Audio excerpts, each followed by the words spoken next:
Shopify store owners, did you know that you are paying 1% on all your sales if you do not use Shopify Payments? Now, this is huge. This can add an enormous amount of cost. So today, I want to break down to you what fees you are paying for your Shopify store to process payments and some solutions to lower your fees on Shopify Payments and any other payment processor that you use on your Shopify store.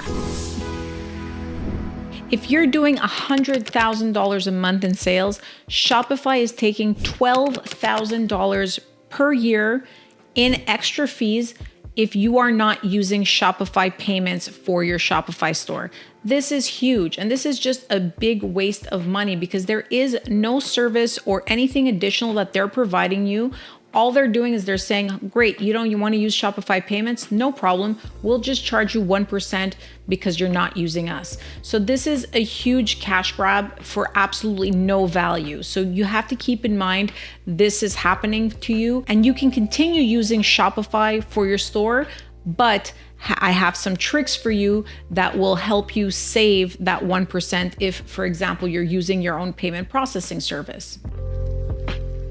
Now, let me explain. There are tons of businesses out there that use Shopify to host their store and to make building a store easier. And it is a great technology and it offers a lot of benefits to business owners. But the one thing that happens is Shopify and Shopify Payments are two separate services. Obviously, they're in the one umbrella. So you may want to build, for example, your CBD shop or your supplement shop or different types of businesses on Shopify. And then when you turn on Shopify Payments, all of a sudden they say we can't support your business. And you're like, how is this possible? I've been building my store. I've been live for a little while. How can you tell me that you don't support my business? So you have to keep in mind that Shopify and Shopify Payments are two different things. You can continue using Shopify, but they may tell you, we don't want to process your payments. And what happens is that you might be stuck at that point because you don't want to move all your tech stack. Everything's working on Shopify. You don't want to move over. So what you do is you get yourself a merchant account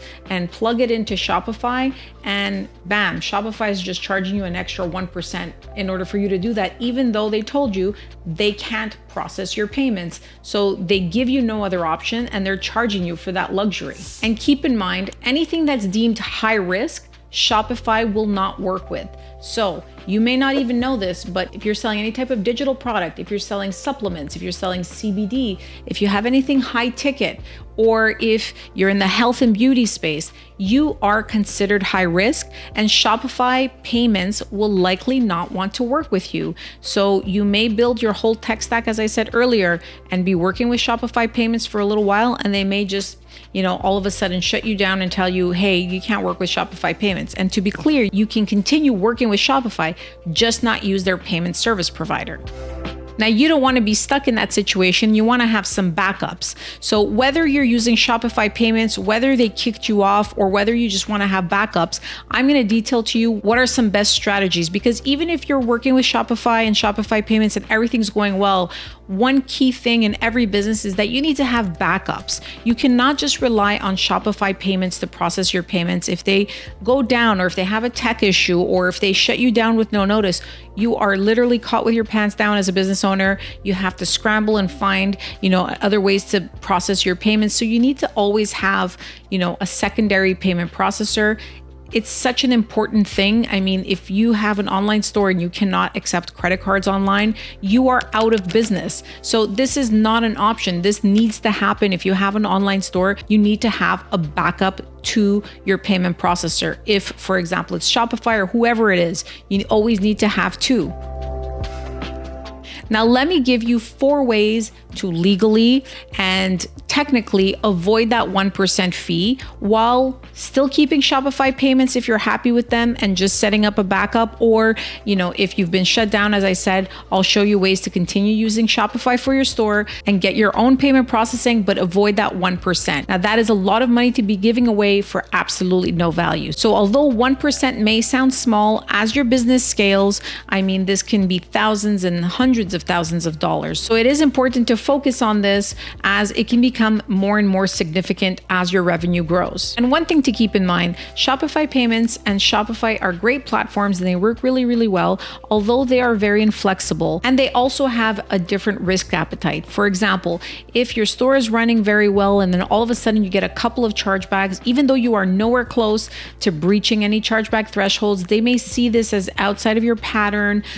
They may put some suspensions or, take a 30% reserve on your store or shut you down. I mean, it can be very volatile because they are very risk averse. There are payment processors, for example, my company, DirectPayNet, we really focus on higher risk business models. We work with tons of merchants in the health and beauty space, digital content, CBD, all these areas that a lot of the traditional payment processors try to avoid. We can help you and we can get you solid payment solutions without you sweating at the end of the month. So if you work in these types of industries, or if somebody has told you, this is high risk or whatever the case is, or if you're selling something that's very expensive, high ticket, over $1,000, and you're working with Shopify, think about getting an alternative as soon as possible. And the added benefit to that is having your own merchant account will give you more control, more flexibility. There is a more human touch there, so you'll be able to understand what's going on with your business.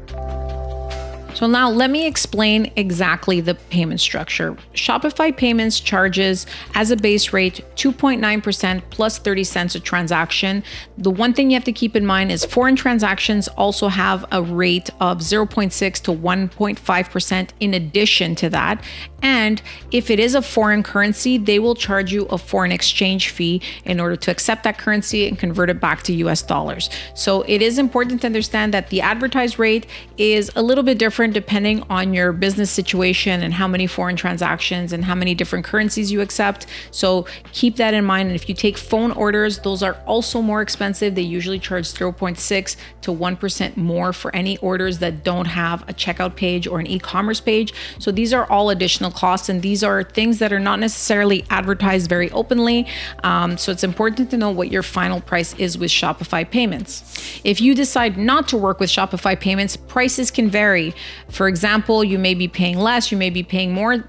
Keep in mind that when you get your own merchant account, or if you're working with another payment processor, you can negotiate the fees. Stripe, Shopify Payments, PayPal usually have set fees. And unless you are a very large enterprise level business, meaning making over $50 million a year, it is very difficult to negotiate with them. They likely won't negotiate. So if you're working with your own payment processor or different type of provider, you could negotiate the rates and you can get them perhaps even lower than what Shopify Payments is charging you. Now, keep in mind, you have to understand what that rate will be. And if you continue using Shopify as is on their platform and you plug in a new gateway, you will get charged whatever you're paying with your payment processor plus a 1% extra fee. Now, in the end, depending on how much you're paying, it might actually make sense.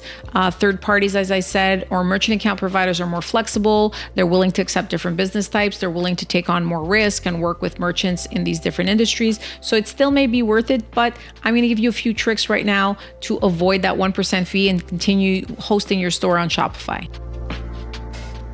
So one strategy you may want to explore, and this will really be dependent on your business model, but if you have, for example, low ticket sales and some higher ticket sales, what you might want to do is run your low risk, low ticket domestic sales through Shopify Payments, and then run the higher risk or higher ticket stuff outside of Shopify Payments. And how you can do that is you can, for example, send a payment link to your customers. If a customer says, yes, I'm willing to pay, then, you have them enter their email address and boom, they get on their email a payment link and they can just fill it out and go ahead and pay you. Now, this may not be the best solution for all businesses, but for higher ticket stuff and, non-domestic foreign stuff, it might work and it will avoid you that 1% fee because you're sending a payment link and that can go directly to your external gateway and not really enter into Shopify Payments or Shopify platform. If you want to accept payments online without sending an invoice or a payment link, you can use an offsite checkout page. So what that would mean is that you would still host your store on Shopify and you can use an external offsite checkout page. You make sure that obviously the page matches your current branding. It really stays the same. You can copy pretty much the same look of the Shopify payment page and just have it as an offsite page. And that way you can still collect payments online on an e-commerce store using your Shopify store, but connected to an offsite checkout page. And this way, if you do that, that offsite checkout page is going to be connected to another payment processor, and you avoid that whole 1% fee or using any transaction routing from Shopify. Now, another thing that you can do is use a headless Shopify setup. Now, what happens in this scenario is that you separate your Shopify front-end store from your Shopify checkout using Shopify's storefront API. Now, this is not something that you can do if you're not technical. It will take some development time, and it will take obviously a tech resource in order to do that. But if you have a significant amount of volume and you want to integrate your own payment processor without paying that 1% fee, then this might be a worthwhile investment, because that way you can keep using Shopify and whatever tools you built for your store on there, but then have, their storefront API manage the payments without having to go through the Shopify payments platform and integrations there that result in that extra fee. And obviously the benefit to this is you can work with pretty much any payment processor at that point, not just the ones that are integrated into Shopify. Shopify has a specific amount of payment processors that they plug into, and they're listed on there in Shopify payments. And if you use this method with the Shopify storefront API, you can just use anybody, whether they're integrated into Shopify or not. Now, keep in mind, although it looks like it's limited options within Shopify, they are integrated into a gateway called Authorize.net.